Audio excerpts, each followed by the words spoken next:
Hey there, my people. Welcome back to the channel. I am submitting for your viewing pleasure one of my most favorite Twilight Zone episodes. Okay, peeps, I know I say my most favorite a lot, but this one is definitely in the top 5, and that's Will the Real Martian Please Stand Up? Now, here's the deal. It's the dead of night in the middle of a winter snowstorm. A remote, out of the way diner becomes a supposed safe haven for a couple of cops, a bus driver, and the bus passengers. But all is not well as the cops are investigating reports of a crashed UFO. And though the bus had only 6 passengers, there appears to now be 7 passengers, all claiming to have been on the bus. Uh-oh. All right, my people, there you have it. For your viewing pleasure, I present to you the Twilight Zone episode titled, Will the Real Martian Please Stand Up? See anything? The tops of some trees have been knocked down. Looks like something hit that pond.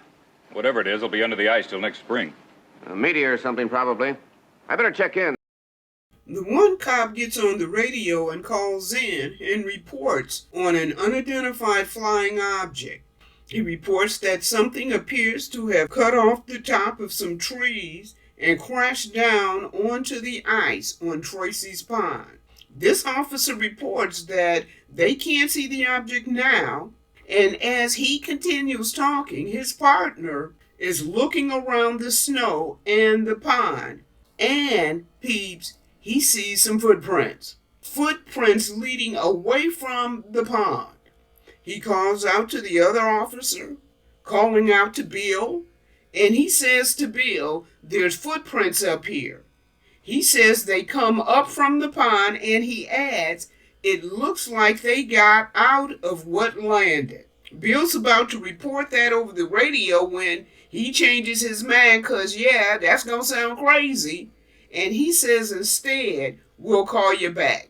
All right, Padgett, but there's some talk of the bridge going out up there. When you can, you better take a look and make sure she's posted and blocked off. Roger, now. Bill gets out of the patrol car and joins his partner. The partner says, no question about it, something left that pond and went over to the diner. You can see the light from the place in the distance.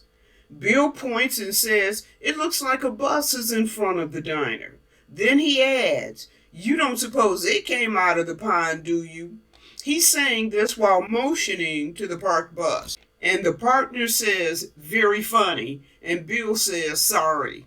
Look, peeps, there are footprints leading away from the pond. There's something climbed out of that pond. Bill says, let's leave the car and follow these tracks. I want to be sure they lead to the diner. And the pair, with flashlights pointed towards the snow-covered path in front of them, follow the footprints. The pair give a glance at the bus before entering the diner.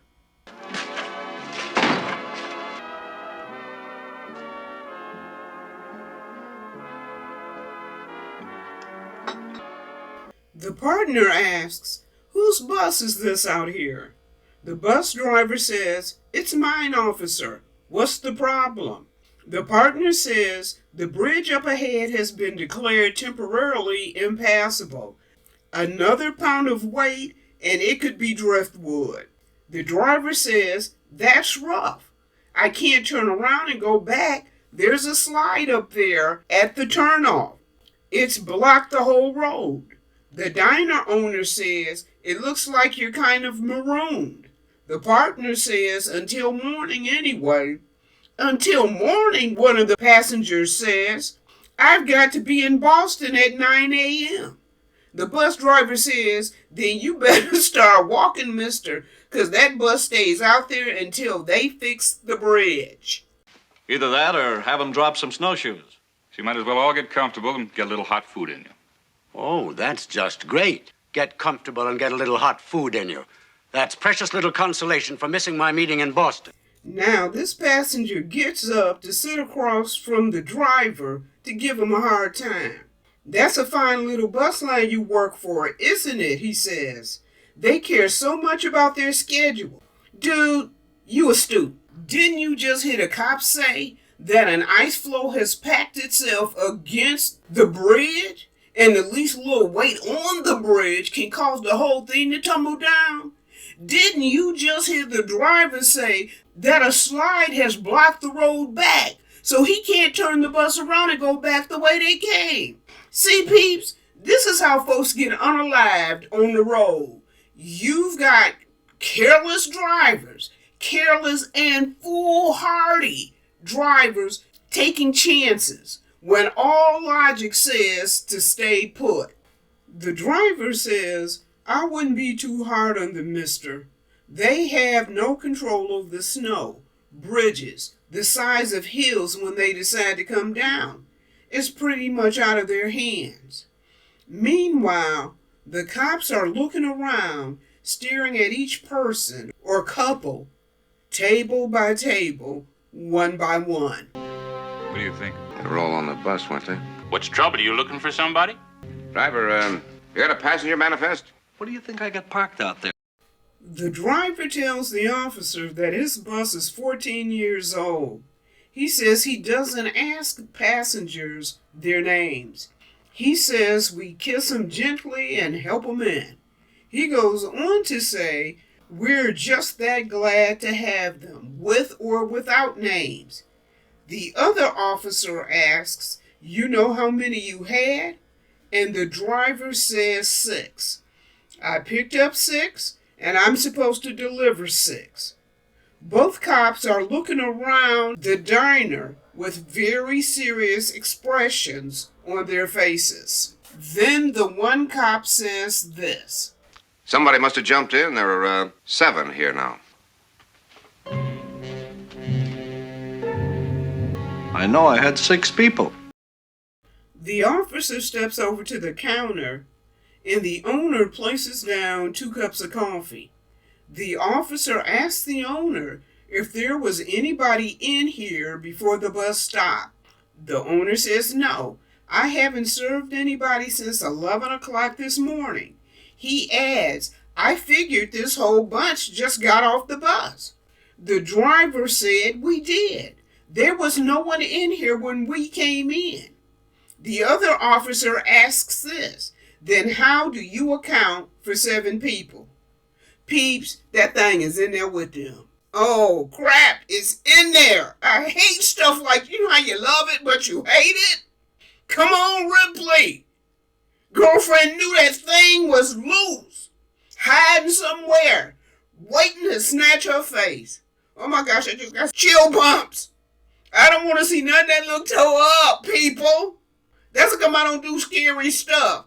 Even scary stuff I know, it's almost like my mind erases the fact that I've already seen it. It's like I'm seeing it all brand new and fresh, and I'm getting all scary hyped up. And I know sometimes Twilight Zone, they be showing some tore-up-looking mess. If some tore-up show up, we're done with this.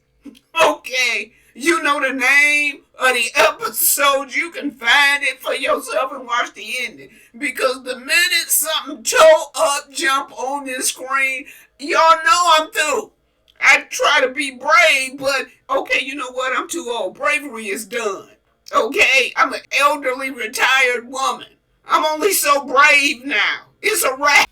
The bus driver seems to have a revelation and says one of them didn't get off the bus. The officer asks, which one of you wasn't on the bus? Okay, like if I was the alien not on the bus, I'd raise my hand and say, "Me, Earthling officer, I'm..." Okay, I don't think alien is going to be astute. I'm just kind of guessing. I'm throwing that out there, just guessing. What kind of interrogation is this anyway? If we're going to be grilled, I want to talk to a lawyer. First he wants snowshoes, then he wants a lawyer. Don't remember seeing you on the bus. I don't remember seeing you neither. The passenger is flustered and says, what difference does it make who was on the bus or who wasn't? if there were 6 or 7 or 120. Is this a diner or a KGB SS police headquarters? The diner owner says, "Take it easy, mister."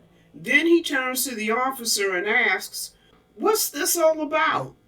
Before he can answer, the other officer comes up and asks the owner, "Did you hear anything flying overhead tonight?" "Flying overhead?" the owner asks. He shakes his head. "No," he says. "I didn't hear anything." The officer says, "We got a call about 2 hours ago. A woman said she heard something fly overhead and then come down." "Fly overhead?" the owner asks, with an incredulous look on his face. "From where?" From up there. An unidentified flying object. Unidentified flying object. Nothing's come down from up there except snow. That's all I've seen for the past 14 hours. Snow. The officer turns to the group and says, "Look, something did land in Tracy's pond, and it left a trail of broken branches before it hit. We found tracks leading away from it." "To where?" the diner owner asks. "To here," the officer responds. The owner says, "You mean something landed in Tracy's pond and then came in here?" He chuckles and shakes his head. "That's crazy," he says. "Nothing's come in here since 11 this morning. Nothing except..." "Me and my passengers," the driver interrupts. "Me and 6 people." That means that one person here. Then he looks up and doesn't even finish the sentence. Yeah, brother man, it's just about sinking in. One person here isn't really from here. George, I don't like this. Easy, honey. Now, let me get this straight. You're trying to tell us that there's one person in here who landed in some kind of a saucer or something and then came in here. Came in here with us? The officer nods. This passenger says, "Well, that's just not possible. We'd have seen them." "Not necessarily," this guy says. "It was snowing and dark. We climbed off that bus with our eyes closed to get out of the snow. Anyone could have come in with us, and we wouldn't have noticed." The officer says, "You were all on the bus together. You would have known who the other passengers were." The driver says that don't cut any ice. They loaded in the snow at Hook's Landing. "Tell you the truth," he says, looking befuddled, "I don't know who got on. She's just like a science fiction. That's what she is," says the old man. "A regular Ray Bradbury." Ooh, y'all, one of my favorites from back in the day. 6 humans, the old man continues, and 1 monster from outer space. Then he leans over to the other passenger and says, "You wouldn't happen to have an eye in the back of your head, would you?" The passenger says, "I find you offensive," and he turns away from him. What do you do now, officer? This isn't exactly par for our courses either. I know how you begin. You pair off the couples. Since it's just one person who doesn't belong here, you eliminate the couples. Well, that makes sense. This couple looks at one another. The guy exhales a deep breath and says, "Cross us off. We 2 are the humans." "Us 2, says the young man. "My wife and I. We're in the clear." Then the wife stares hard at his face, and the guy says, "What's the matter?" The chick says, "I could have sworn you had a mole on your chin." "Really? Did that just come out of your mouth, girl? Really?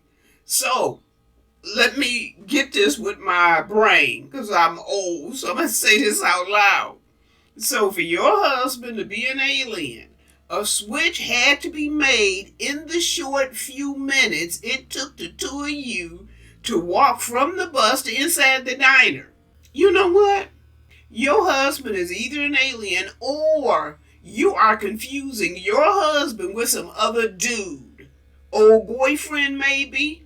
Well, the husband looks at her and says, "A mole on my chin? Connie, I've never had a mole on my chin."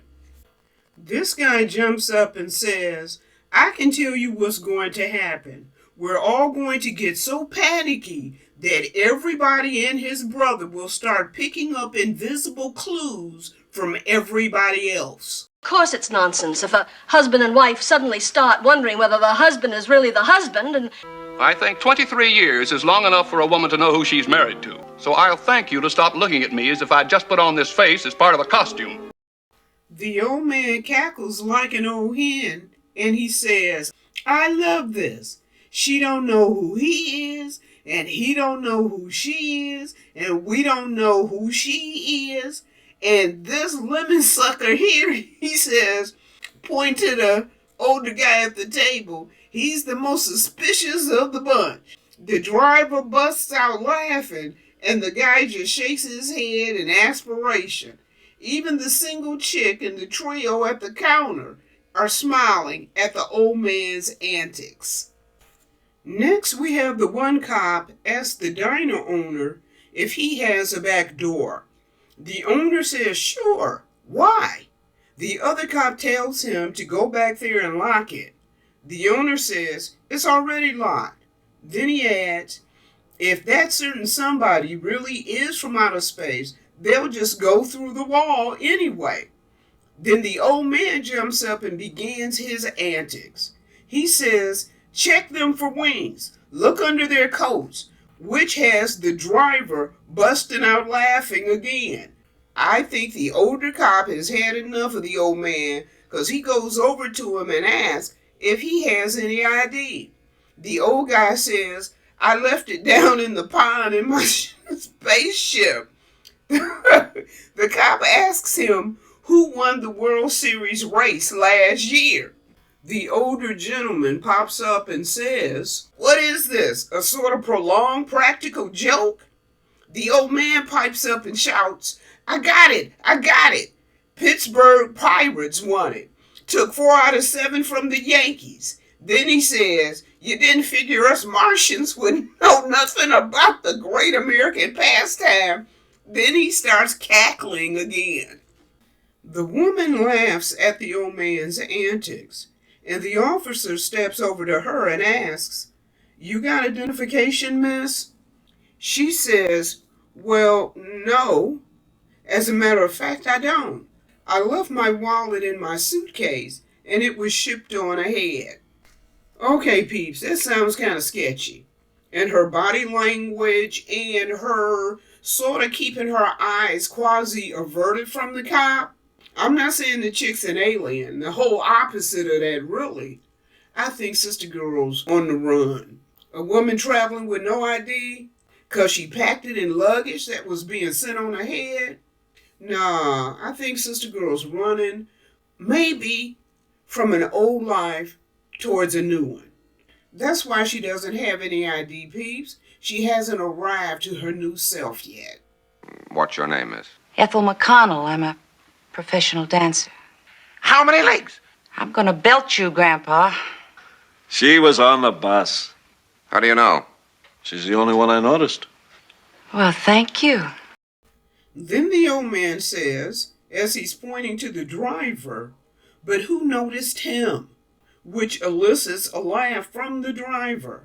Then the driver stops laughing as if he just realized the old man's implications. The old man says, how do we know you're the same one driving the bus? The old man says, ain't nobody been exonerated yet, that's for sure. The older gentleman says, look, let's cut this farce out right now. We'll all show our identification and put a stop to it. The whole thing's ridiculous. The other guy chimes in by asking, then how do you explain the extra person in here? His wife says yes. How about that? The gentleman says, very simple. The driver's mistaken. 7 people got on the bus and he thought there were only 6. Is that possible? Not a chance in the world. I counted heads before we took off. There were 6 people. Miss.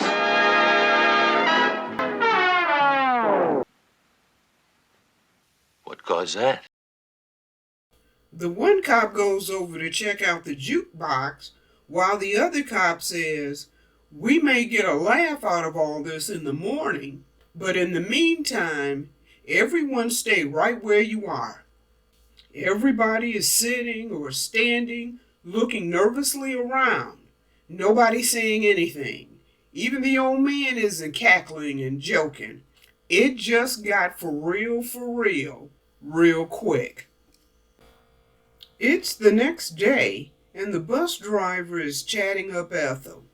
The diner owner comes out of the back room and looks around, then steps over to the driver and Ethel, asking, "Where's the troopers?" The driver says they stepped outside. Then the driver adds, "The snow stopped." Then the driver says, while pointing to the jukebox, "That wasn't your gag. The business about the jukebox starting like that." "Not me," the owner says. "I'm strictly short orders and paying your taxes. I don't know anything about science fiction. A jukebox is a jukebox, and if that thing wants to start up all on its own, you need to check with an electrical engineer." Then the old man apparently still got jokes because he gets up, goes over to the jukebox, salutes it, and says, "Take me to your leader," and he laughs at his own joke. The troopers come back in, waking up some of the sleeping passengers. The older trooper takes a seat at the counter, and the owner says, "Find anything?" The other trooper says, "No. We took a look at the bridge," the older trooper said. "It's holding up pretty well." Then the driver says, "I don't trust it."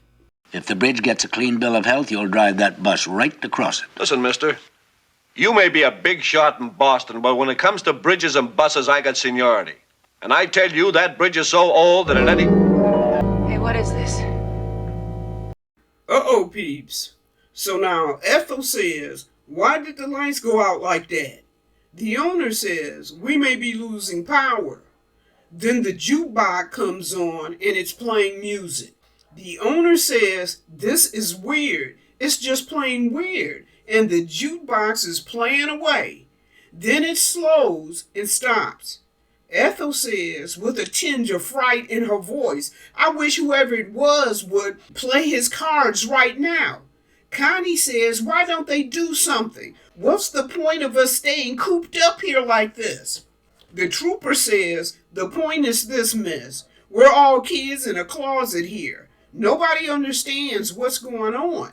If there was some kind of a saucer that landed in that pond, and he did come in here, it'd be a real healthy idea if we pinpointed that particular somebody and kept them from leaving." Okay, you know what? Dude, you high.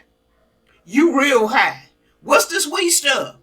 I'm sitting up in this room and all of a sudden we going we? You the dude with the gun. I don't have a gun.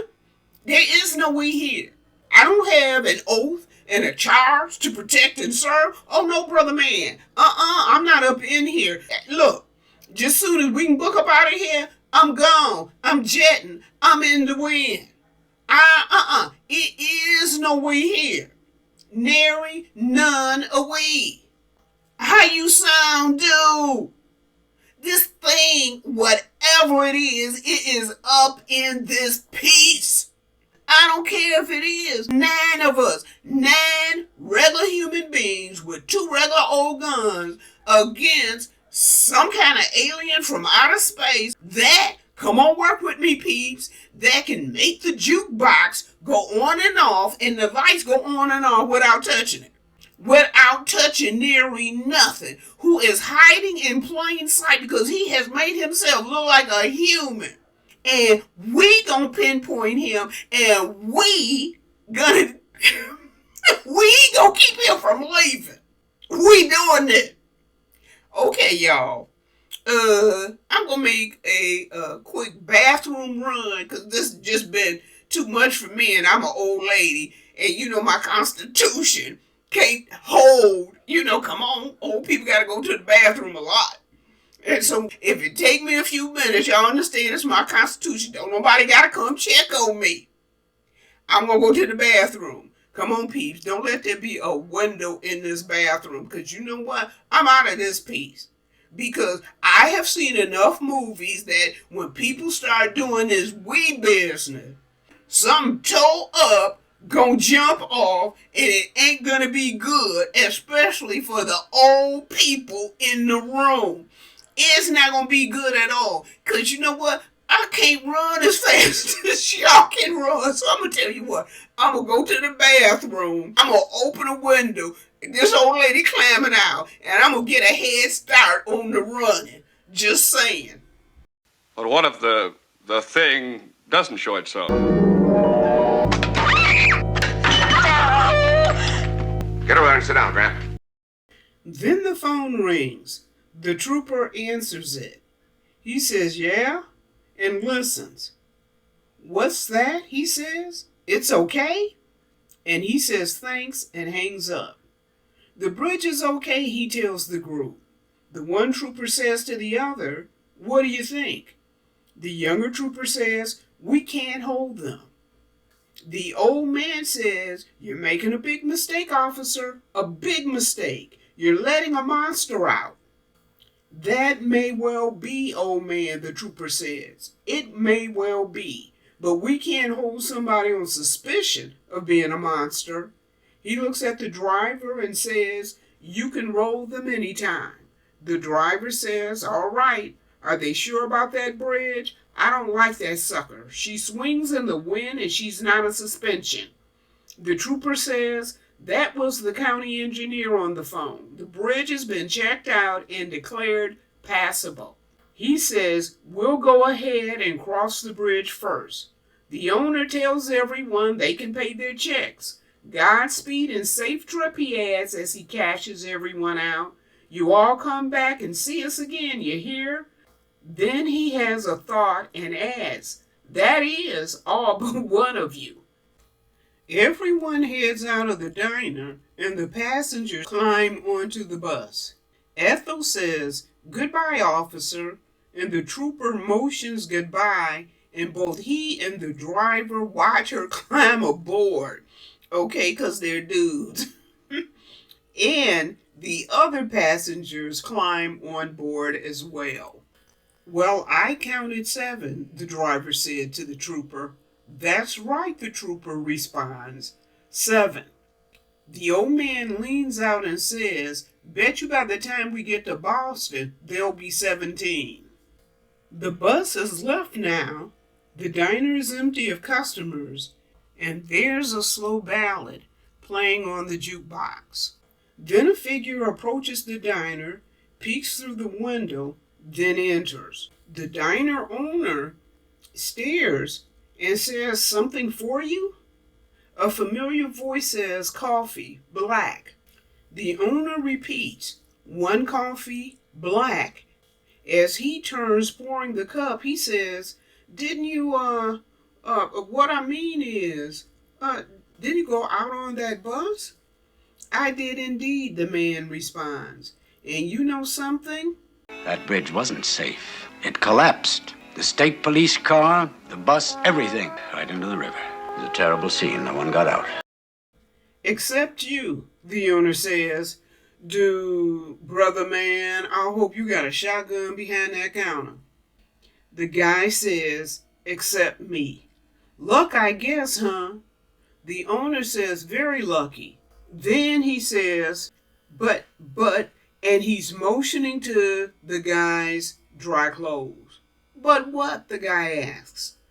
You're not even wet, the owner says. You landed in the river, but your clothes are all dry? Illusion, that's all, the guy says. Just an illusion. Like that jukebox playing in the corner. That's all an illusion too, he says as the owner looks over at the jukebox. Then it stops playing. Or the telephone ringing, the guy continues, and the phone starts to ring. That's all an illusion, the guy says, and the ringing stops. Just a parlor trick. The owner stares at the guy and says, what, are you some kind of magician? Who, me, the guy asks. Okay, here we go, peeps. The guy says, hardly. And the owner is staring at this hot mess he's in. The guy says, look, before you faint, I ought to explain my name really isn't Ross. And I really wasn't going to Boston. No, I was sent as a kind of advanced scout to Mars. That's incidentally where I come from. My friends will be arriving very shortly. I think they're going to like it here. It's a lovely area, Mr. Smug Martian says. So remote, so pleasant, so off the beaten track. Just the perfect spot for a colony. Don't you think, Mr. Haley? Then the Martian says, while we're waiting, how about a little, what you call, music? Boy, this dude is smug. Haley says, I don't mind. I have to do a little waiting myself. Then he says this, you see, Mr. Ross, my name isn't Haley, and I do agree with you. This is an extraordinary place to colonize. We folks on Venus had the same idea. We got it several years ago. Your friends are not coming. They've been intercepted. Oh, a colony is coming, but it's from Venus. Well, there you have it, my people. The Twilight Zone's episode, Will the Real Martian Please Stand Up? Peeps, I love how Rod Serling tells a story. His characters are fleshed out enough for a 30-minute episode. He has you thinking and guessing, and if you do happen to figure out who the bad guy is, he throws in a twist, just to knock you off your feet and still give you a crackerjack prize for hanging in with him.